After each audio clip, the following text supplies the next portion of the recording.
Have you ever noticed that buying a simple apple in a new country can feel um, really difficult? Oh, yeah. It can feel like a terrifying test. Right.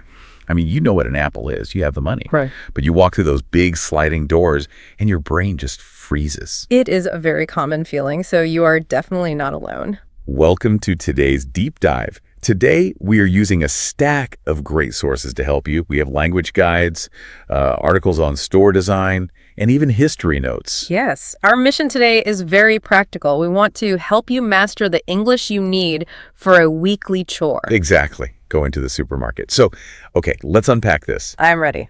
Why do we feel nervous shopping in English? I mean, isn't just picking up food, you see an apple, you take the apple? It seems easy, but, well, our sources on psychology tell a different story. Oh, how so? You are walking into a giant building, there are thousands of items, there are bright lights everywhere. Yeah, that is true. It is very bright. And most importantly, you have to interact with fast-speaking people. It is sensory overload.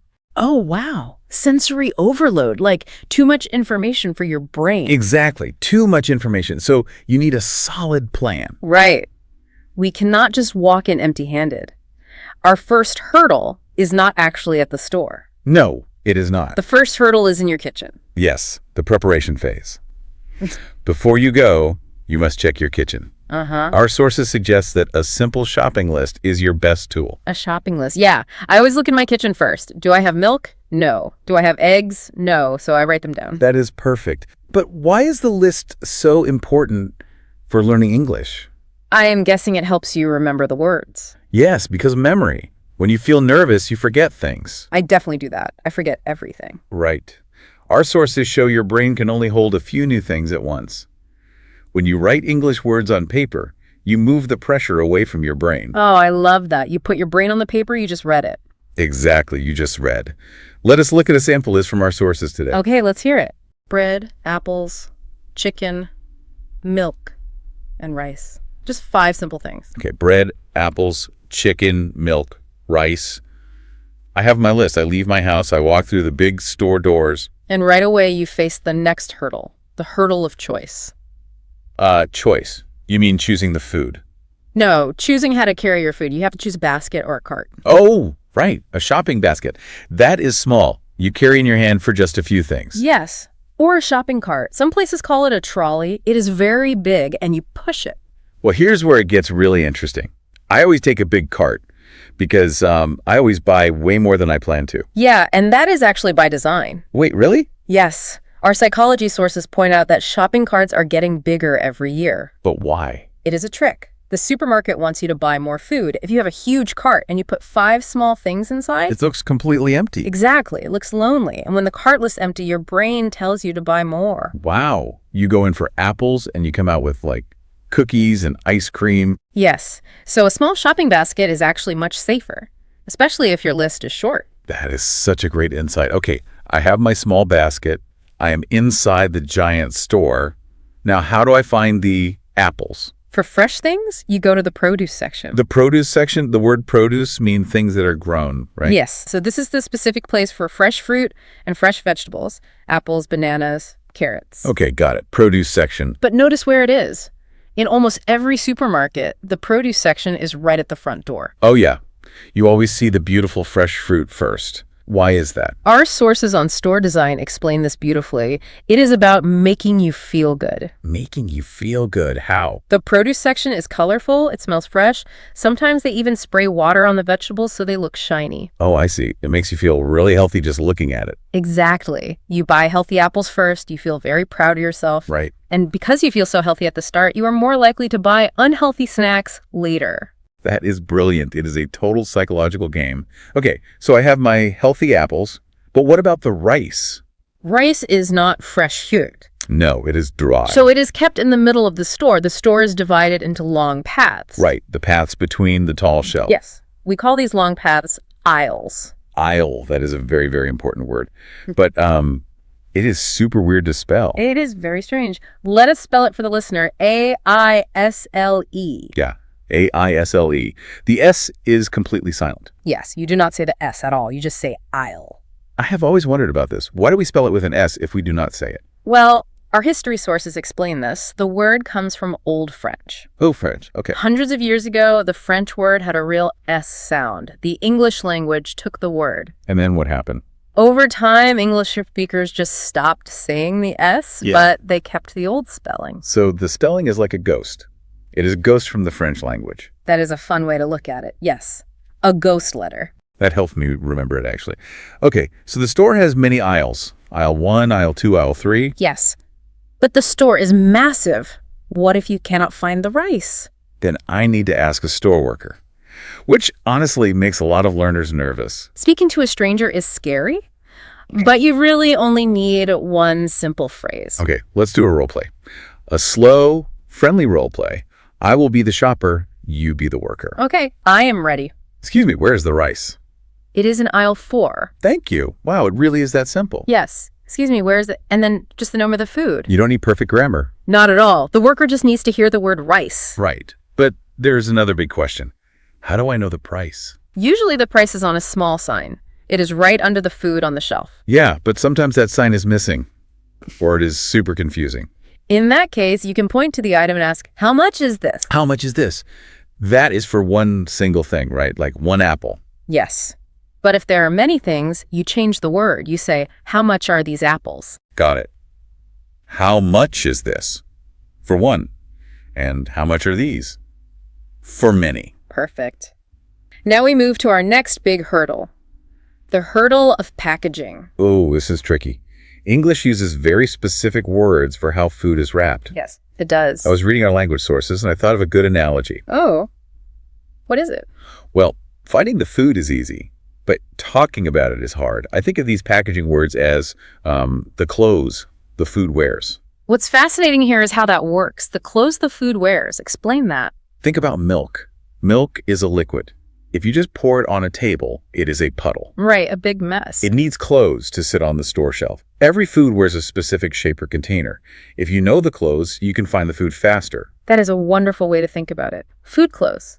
Let us learn these essential clothing words. Okay? Let us start with liquids, things you drink. Like milk or soda, what clothes do they wear? For milk, we use a tall paper box. We say a carton of milk. A carton. Okay. Carton of milk. And what about sweet drinks like soda? They wear metal. We say a can of soda. A can. That small metal cylinder. A can of soda. Exactly.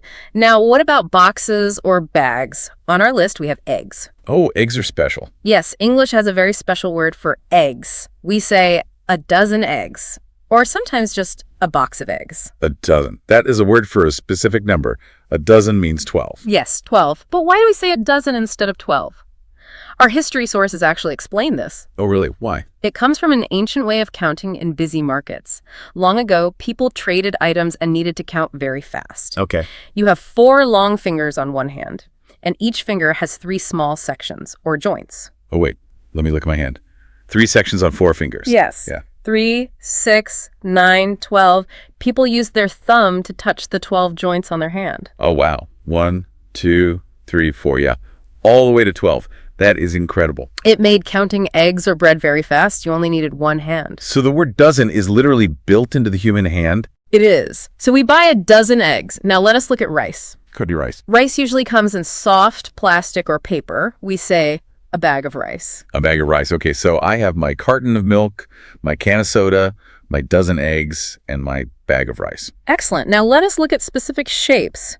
What clothes does bread wear? Well, bread is baked in one big, heavy piece. Yes, and we call that a loaf of bread. A loaf. Let's spell that one for the listeners too. L-O-A-F.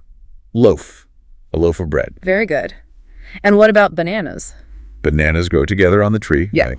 They are connected. Yes. Because they're connected in a group, we say a bunch of bananas. A bunch of bananas. Yes. And finally, what about jam for our loaf of bread? Jam wears glass. It comes in a glass container with a lid. We say a jar of jam. A jar of jam. Let me quickly review the food clothes. Go ahead. A carton of milk, a can of soda, a dozen eggs, a bag of rice, a loaf of bread, a bunch of bananas, a jar of jam. Perfect. You know the clothes, you know the aisles, you have everything on your list. Awesome. Now you must face the final hurdle, the checkout. Oh, the checkout. Honestly, this part always makes me nervous. It is a very fast part of the trip. Yeah, you push your cart to the front, the machine is beeping, the cashier talks super fast before I even open my wallet. What are they saying? It is normal to feel pressure here, but they almost always ask the exact same two questions. Okay, good to know. What is the first question? The first question is, do you have a loyalty card? A loyalty card. Okay. That is a small plastic card from the store, right? Or an app on your phone. Yes, it gives you a lower price on your food. Right, but in return, the store tracks what you buy. They learn what food you like. Exactly. So the cashier asks, do you have a loyalty card? You just say yes or no. That is easy. Yes or no. What is this second fast question? The second question is, do you need a bag? Ah, do you need a bag? Our cultural sources note a big change here over the years. Yes, a very big change. Many years ago, supermarkets gave you free plastic bags. But today, they ask because the bags cost extra money.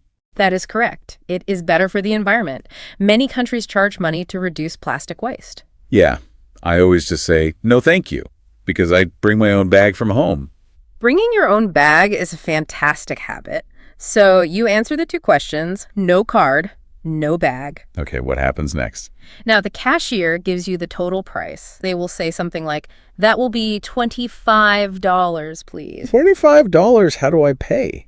You have two main ways. The first is cash, Yeah. Paper money and metal coins. Right, but our sources show cash is less common now. Very true. Most people use a bank card or a credit card. Yeah, I always use card. If you use a card, you do not even give it to the cashier. You just hold it over the machine. Oh, tapping. Yes, we call this tapping. You tap the card. It is so fast. Yeah. Just beep. You do not even have to speak. Tapping is very fast. But there is one final piece of paper. The cashier will print something. Do you know what it is? Oh, receipt. Yes, the receipt. And we should spell this one too because it has another silent ghost letter. Another ghost. Okay, how do we spell it? R-E-C-E-I-P-T. The P is completely silent. Wow. English really loves keeping old silent letters. So you just say receipt. Yes.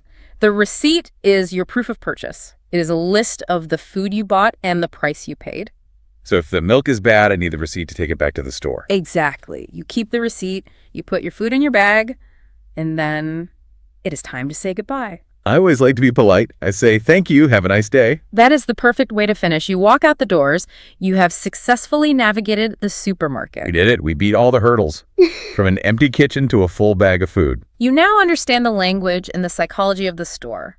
Let us review the key words from today. Good idea. Shopping list, produce section, aisle. How much is this? Parton, can, and dozen. Checkout. And receipt. Those are powerful tools. I have an ultimate trick for our listeners to practice these words. Oh, what is your big trick? Next time you're in the supermarket, try to practice mentally. Lentil. Yeah, do not just walk. Look at an apple and think apple, produce section. Look at the milk and think a carton of milk. Oh, I see. Look down the long path and think aisle with a silent S. Yeah. You do not have to speak out loud. Just practice in your mind while you shop. That is excellent advice. It changes a boring chore into a fun game. And if you really think about it, the supermarket isn't just a building that sells food. It is actually a giant real-world vocabulary classroom. Wait, a classroom? Think about it. Everything has a clear label. Everything has a specific shape and specific clothes. Everything is organized perfectly by type. Oh, wow. I never thought of it like that. Every aisle is a new lesson. Yes. The store is perfectly designed to teach you words if you just pay attention. That is amazing. Every shelf is a textbook. Exactly. So here's a thought for you to take home today. Next time you hold a jar of jam in your kitchen, ask yourself a question. What's the question? What other normal objects in your daily life can become your English teachers simply by looking at how they are packaged? What a wonderful thought to end on. Look around your house today, everyone. What can the packages teach you? Thank you so much for listening. Practice your new words and do not be nervous at the store. If you enjoyed overcoming these hurdles with us today, please subscribe. We love taking everyday topics and finding the fascinating lessons inside them. See you next time. And remember, happy shopping.